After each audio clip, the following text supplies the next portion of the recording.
그러면 오른쪽부터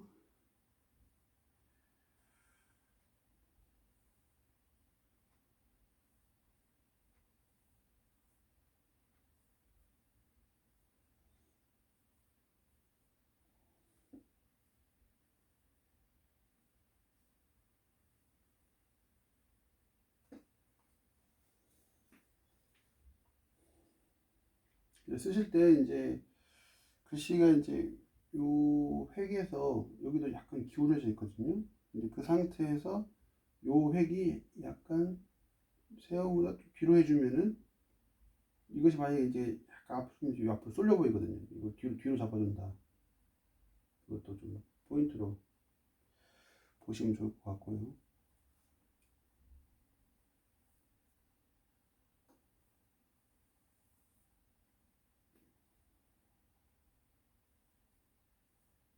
이 안쪽 요 부분이 충돌이 안 되게 받아서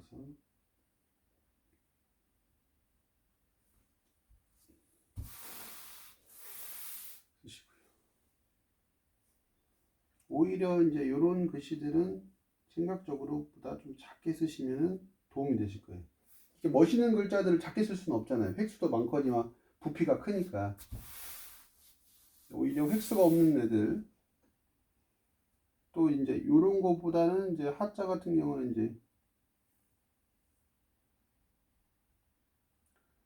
중간 정도 되는 글씨들,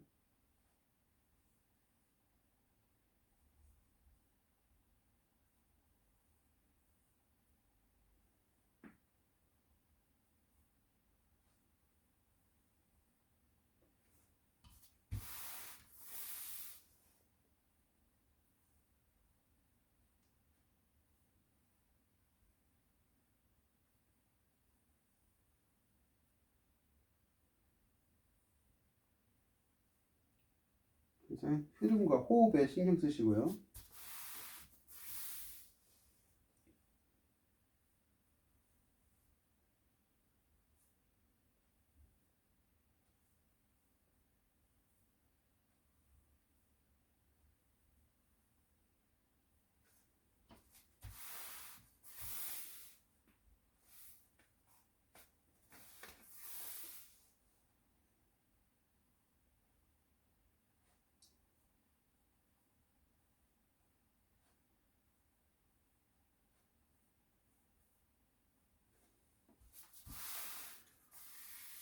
자,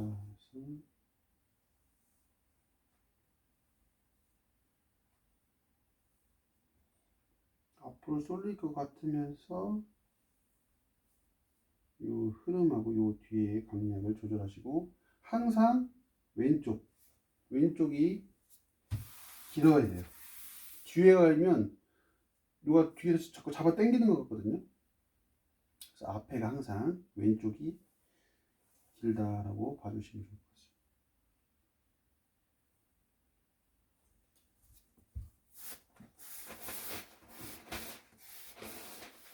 같습니다. 책에서 보여는 거는 이게 원래 이제 비석 탁본의 작은 글씨를 확대해서 있는 책도 있고 이연사 책처럼 이렇게 이제 작게 나와 있는 글씨도 있는데 여기서 우리가 이제 조금 할 때 글씨의 크기 조절을 좀 의식하시고 쓰시면 이제 쓰고 걸어 놓을 때 좋아요. 근데 이제 그거를 모든 글자 크기를 똑같이 이제 그리고 칸도 안 맞추고 줄도 지금 안 좁지 않습니까? 연습할 때도 한 칸에 하나씩 쓰는 것보다는 안 맞추고 하시는 것이 처음에는 삐뚤삐뚤하도 나중에는 훨씬 편해집니다. 이런 게 비석이야 줄과 이런 것도 있겠지만 잘 보시면 사이사이가 옆줄이 맞지 않거든요. 그래야 행서가 매력이 있는 거죠. 밑줄은 맞겠지만 그런 부분도 한번 생각을 해보시고요.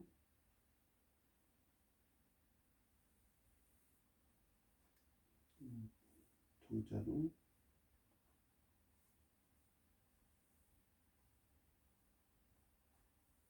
초코파이 그 글자 쓰시는 분을 제가 알고 있는데 정자죠 이거. 이거는 이제 이 부분은 같은 여기는 지금 이거는 이제 쌀미자고 신방변의 이제 뜻정자 같은 경우는 거의 이 모양이 왕이지하고 뒷부분하고 비슷하죠. 근데 그런 것처럼 이 왕이지 글씨가 쉽게 말해서 전형적으로 영향을 미친 부분은 확실하고 한 것 같아요. 지금뿐만 아니고 옛날부터.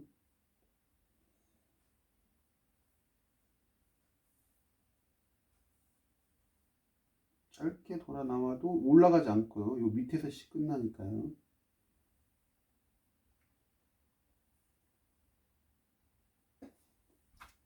이제 정세할정도라든가 이런 글씨를 보시면은 결국은 이제 점의 역할,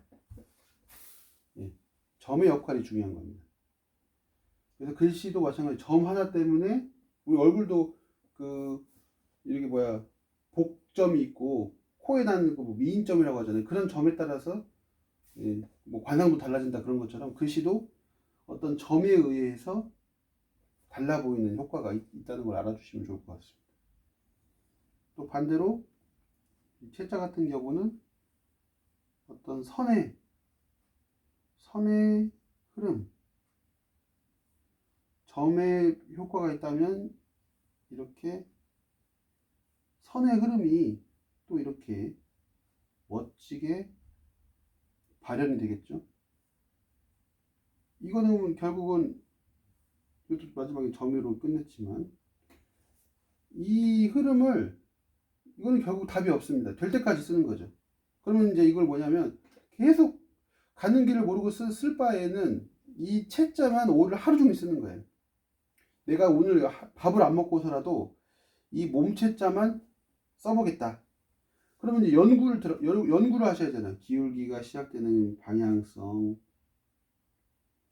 그 다음에 다시 내려오는 기울기, 받아줘서 다시 올라가는 거, 그 다음에 이쪽 기둥의 기울기, 여기 기울기, 그 다음에 다시 이렇게 올라가는, 좁게 올라오면서, 그 다음에 이제 이렇게 돼서 관계. 그러니까 이런 흐름을 눈으로 아니면 위에다가 연필로 이렇게 해서 이거를 해야 되는 거예요. 근데 중요한 거는 이런 걸 제일 항상 제가 이제 배우시는 분들한테 강조하는 게 뭐냐면 이 한 장 써주면 원자부터 마지막 자까지 이걸 100장 쓰면 의미가 없다는 거죠.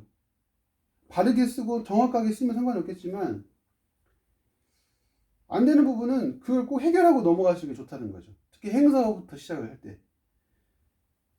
서로 행사 같은 경우는 실수하는 것들 티가 많이 난단 말이죠. 그리고 이제 실획과 허획 차이, 그 다음에 생략법이 있기 때문에 그 글씨에 어떤 서체적인 특히 휘호대에서 옛날에는 지금은 행초서가 뭐 대상 좋다고 뭐 유행도 많이 하지만 지금은 옛날에는 예서나 전서, 해서도 요즘 해서 출품수도 많이 없다고 그러죠. 그만큼 뭐냐면 오자 시비 이것도 한 번 더 그어서 갈 수도 있는 부분인데 그런 부분이 오자 시비가 걸릴 수 있는 확률이 행초가 많다 보니까 또 그런 부분을 어떻게 두려워서 도전을 못하는 부분은 또 그건 개인 차이겠지만 그래서 이렇게 말씀을 드리는 거예요. 근데 지금 시기 보면은 코로나 때문에 못한 것도 있지만 작년 재작년 비교했을 때 쉽게 말해서 이제 행초의 서체를 보면 행초의 유행이 좀 있다는 거죠. 지역적 차이도 있겠지만요. 그래서 지금 젊은 서학도들이 사회과 나온 사람들이 행초를 기본적으로 쓰고 저 또한 행초서를 좋아하고 뭐 그런 부분이 있고 또 학교 다닐 때는 전예해만 주로 썼는데 서예과를 졸업하면서부터는 행초 작품을 많이 내고 이런 것들이 이제 표현이 되는 것 같습니다. 그러니까 이제 이걸 쓸 때 아까 선의 요소, 점의 요소 그런 것들을 생각하시면서 써보시면 그러니까 이제 자꾸 쓰는 이거 써가지고 내가 뭐해라는 것보다 이거 쓰는 재미를 찾으셔야 돼요. 그래서 항상 지금 써가지고 되게 써도 문제예요. 생각이 차이겠지만 올해 썼을 때 이 날생자와 내년에 썼을 때 날생자는 분명히 차이가 있다는 거죠. 멸자도 이쪽부터 시작해서 저를 받아줘서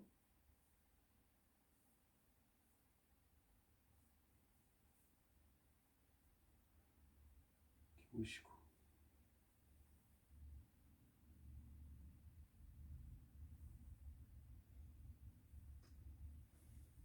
그래서 좀 더 글씨를 재밌게 쓰려면 내가 어떤 생각을 가지고 있는 것도 중요한 것 같습니다.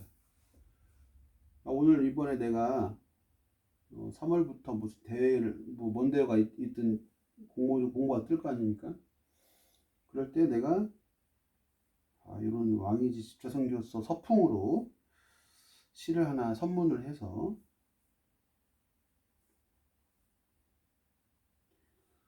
그거에 가지고 내가 뭐 휘호대회를 준비하든 지역 공모전을 준비해야겠다. 점이 좀 빠졌지만 찍어도 되고 안 찍어도 되고요. 그런 부분에서 어떻게 보면 그렇게 도전하시는 게 좋습니다. 그리고 이제 말 그대로 지금 서예과라는 이제 나름대로 출신들이 많이 요소요소 지역별로 계시고 또 그분들에 의해서 문화가 또 하나 대학파라는 사회 문화가 생기지만 사회적 요건이나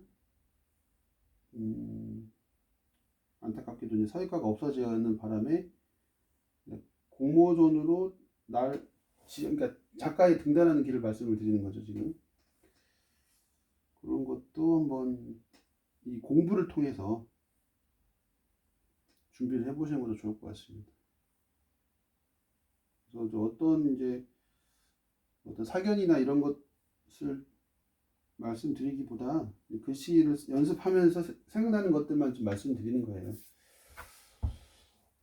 이 부분에서는 이제 선의 흐름하고 아까 점의 그 포인트를 줄 수 있는 부분들, 그리고 아까 말씀드렸지만은 어려운 글씨들은 해결하고 가시는 게 좋다. 예, 왜냐면은 다음에도 나오게 되면 되게 난간이거든요. 그리고 항상 저도 글씨 배울 때 내가 쓰기 편한 쉬운 글씨는 남한테도 쓰기 쉽고 내가 어렵게 봉착한 글씨는 남도 분명히 어려울 거라고 이렇게 배웠거든요. 그러니까 그런 부분을 생각하시면은 훨씬 글씨에 대한 흐름이라든가 재미를 느끼실 것 같습니다.